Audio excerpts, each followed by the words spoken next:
Hi friends, मैं हूँ नेहा। ये ट्रांजिशन इफेक्ट पार्ट 2 है using HTML, CSS and jQuery। तो चलिए हम सबसे पहले HTML फाइल बनाएंगे। तो आप देखिए इस पे होवर करने पे क्लिक मी आ जा रहा है और देखिए इस पे होवर करने पे ये इमेज चला जाता है और व्यू ऑल इमेजेस आ जाता है।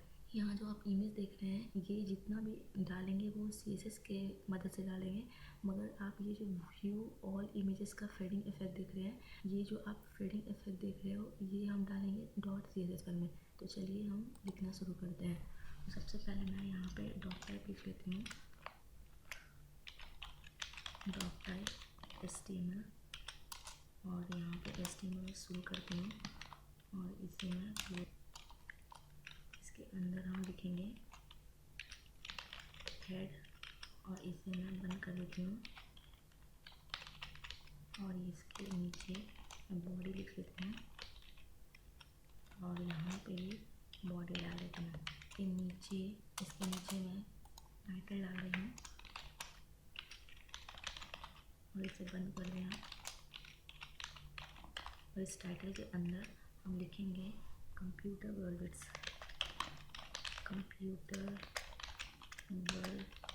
तो ये टाइटल आ गया है। नेक्स्ट आप यहाँ देख रहे होंगे, यहाँ पे ये लोगो है और कंप्यूटर वर्ल्ड्स लिखा हुआ है।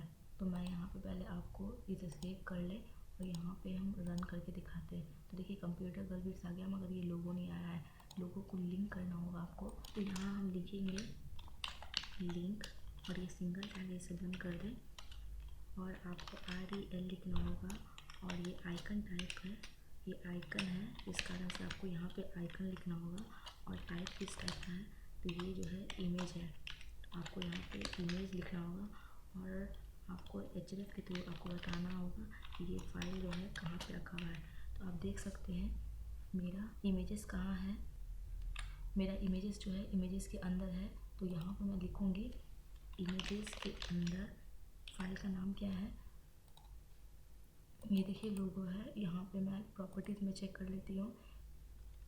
देखिए प्रॉपर्टीज़ के अंदर .jpg है, तो आपको .jpg लिखना होगा।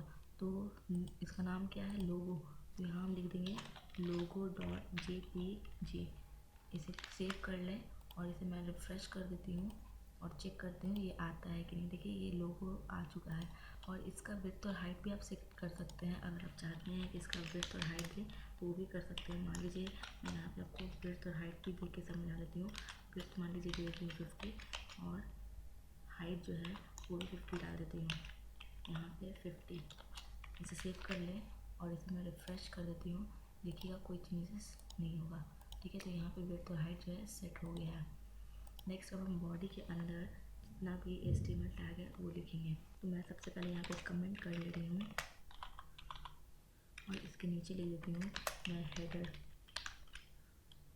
बना रही हूँ, इस कारण से ये हेडर लिख देती हूँ। और ये जो यहाँ पे हम डिप पहला बनाते हैं और इसे मैं क्लोज कर लेती हूँ। और इसके अंदर हम लिखते हैं, और इसका मान लीजिए मैं ID देती हूँ। देखिए ID हम यूज़ करेंगे जब हम लोग CSS पार्ट बनाएंगे तो। और इसका ID मान लीजिए हेडर लिख लेती हूँ। देखिए ये हेडर के अंदर क्या डालेंगे, ये जो आप देख सकते हैं कंप्यूटर वर्ल्ड्स वो लिखेंगे। तो चलिए हम यहाँ पे लिखते हैं ये H1 टैग के अंदर मान लीजिए कि H2 टैग के अंदर डाल देती हूँ, H2 लिखूँगी और इसे जो है बंद कर दें। और इसके अंदर हम लिख देंगे कंप्यूटर वर्ल्ड्स। सेव कर लें और यहाँ पे रिफ़्रेश कर लेते हैं और चेक करते हैं कंप्यूटर वर्ल्ड्स आ गया है। ये देखिए ये सब कलर आपको तब दिखेगा जब हम लोग .css फाइल बनाएंगे। तो ये हो गया आपका हेडर। नेक्स्ट क्या है, एक डिव क्रिएट करेंगे जिसका नाम कंटेनर होगा और इस कंटेनर के अंदर इंडिविजुअल डिव बनाएंगे इस इमेज के लिए और इसके अंदर जो बैकग्राउंड इमेज है वो। तो चलिए यहाँ पे लिखते हैं, सबसे पहले एक कंटेनर डिव बना रहे हैं। तो यहाँ पे मैं डिव लिख लेती हूँ और इसे मैं क्लोज कर ले रही हूँ। और यहाँ पे मैं पहले कमेंट कर दे रही हूँ, यहाँ से कमेंट ले रही हूँ और यहाँ पे मैं पेस्ट कर देती हूँ। और यहाँ लिख लें कंटेनर स्टार्ट। तो कंटेनर का स्टार्ट हो गया है और इससे मैं डाउन कर देती हूँ। इसके अंदर ये ID सेट कर देती हूँ कि बाद में यूज़ कर सकूँ CSS का। तो इसका नाम जो है कंटेनर होगा। इस कंटेनर के अंदर और ये क्लोज ऑफ कंटेनर यहाँ पे लिख लेती लेती हूँ। ये देखिए कमेंट लिखना ज़रूरी होता है क्योंकि आपको बाद में समझ में आ सके कि आपने क्या खोला और क्या बंद किया है। इस कंटेनर के अंदर जो इंडिविजुअल इमेज है उसका हम लोग HTML लिखते हैं। तो ये कंटेनर हो गया है स्टार्ट और इसके अंदर हम इमेजेस लिख रहे हैं। मैं यहाँ से कॉपी कर ले रही हूँ और यहाँ लिख देती हूँ कि मैं इमेज 1 यूज़ कर रही हूँ। तो यहाँ हम लिख रहे हैं इमेज 1 और इसके अंदर हम पहला टिक क्लिक करेंगे और लिखेंगे डेट, ओपन करेंगे और इसे मैं क्लोज कर देती हूँ। और इसे इसके अंदर हम सबसे पहले क्लास लिख लेते हैं। ये क्लास देखिए मैं यूज़ करूँगी जब हम लोग CSS यूज़ करेंगे। तो पहला क्लास जो होगा मैं कंटेनर यूज़ कर रही हूँ और दूसरा रिसेंट BG डाल रही हूँ। देखिए ये दोनों CSS का तब यूज़ करेंगे जब हम लोग CSS फाइल में डालेंगे। रिसेंट कंटेनर क्या करेगा, ये जो इमेज का जो कंटेनर है वो क्रिएट करेगा, उसमें CSS डालेंगे। और दूसरा रिसेंट BG क्या करेगा, इसके अंदर जो बैकग्राउंड आपको दिख रहा है इमेज उसका हम CSS डालेंगे उसके अंदर। तो चलिए, और यहाँ पे मैं स्टाइल के अंदर इनलाइन स्टाइल के अंदर मैं इमेज डाल रही हूँ। तो हम लिखते हैं स्टाइल। इनलाइन स्टाइल के लिए आपको यहाँ पे स्टाइल लिखना होगा और जो भी आपका प्रॉपर्टी और वैल्यू है वो डाल सकते हैं। तो मैं बैकग्राउंड इमेज यूज़ कर रही हूँ तो मैं बैकग्राउंड इमेज लिख लेती हूँ। और आप जानते हो कि बैकग्राउंड इमेज के लिए आपको URL देना होगा और यहाँ सेमीकोलन डाल देते हैं। और ये जो इमेजेस है वो इमेजेस के अंदर है। और आप यहाँ देखिए पहला इमेज क्या है, इमेज 1। तो यहाँ से मैं कॉपी कर लेती हूँ और उसका फाइल भी चेक कर लेती हूँ ये प्रॉपर्टीज़ में डाल के। यहाँ देखिए .jpg है तो मैं यहाँ पे पेस्ट कर देती हूँ फाइल का नाम और .jpg। तो पहला डिव हो गया जिसमें ये CSS और दूसरा कि इमेज का नाम आ गया है। नेक्स्ट हम क्या करेंगे कि एक और डिव बनाएंगे। और आप देख सकते हैं एक और डिव हम इसलिए बना रहे हैं क्योंकि इसके अंदर जो एंकर है, जो ये आपको लिंक दिख रहा है उसके लिए। तो एक और डिव बनाते हैं। यहाँ पे डिव लिख लेती हूँ और यहाँ पे हम डिव जो है क्लोज कर देते हैं। और इसके अंदर हम एक लिंक बना रही हूँ। तो यहाँ हम लिख लेते हैं, एक ओपन करेंगे, एक टैग को बंद कर देते हैं और इसके अंदर हम लिख लेते हैं व्यू ऑल इमेजेस।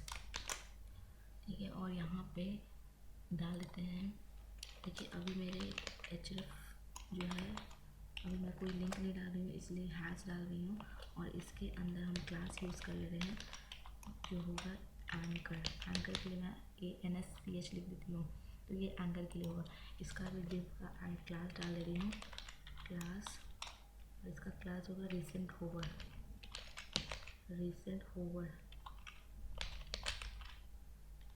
देखिए रिसेंट होवर में हम क्या डालेंगे, जो आप बैकग्राउंड में जो देख रहे हो ये जो इफ़ेक्ट है, ये बैकग्राउंड का जो इमेज है जो चला जा रहा है वो डालेंगे।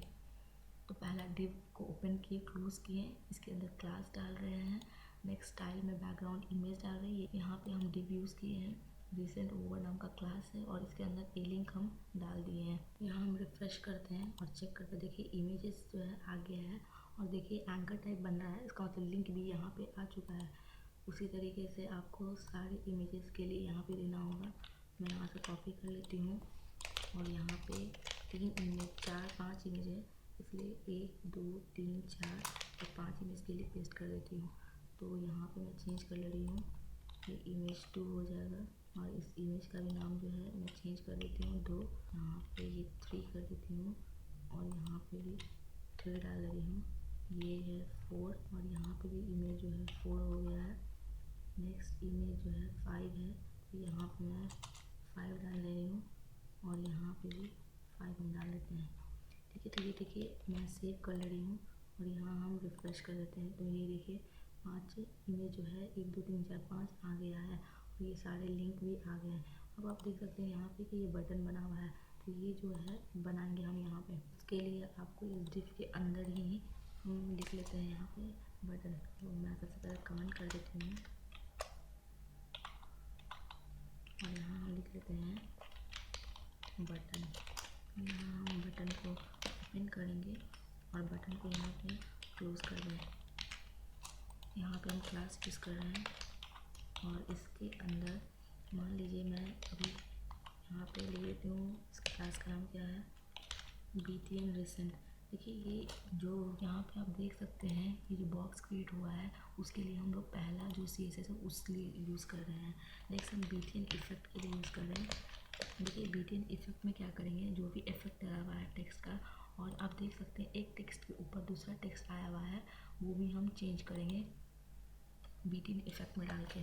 और BTN होवर, ये हम इसमें भी ये 3 CSS हम यूज़ करेंगे इसका इफेक्ट डालने के लिए। आप देख सकते हैं एक कंटेंट के ऊपर दूसरा है, एक इमेज का इफेक्ट बनाने के लिए और इफेक्ट डालने के लिए। और इसके अंदर, और यहाँ पे मैं स्पैन टैग यूज़ कर लेती हूँ, यहाँ पे लिख रही है स्पैन, और यहाँ पे मैं क्लोज कर लेती हूँ स्पैन टैग को। ये स्पैन टैग हम वहाँ यूज़ करते हैं जब आपको किसी टेक्स्ट को आपको अलग से प्रॉपर्टी डालना होता है। तो मैं यहाँ लिख लेती हूँ क्लिक मी, और देखिए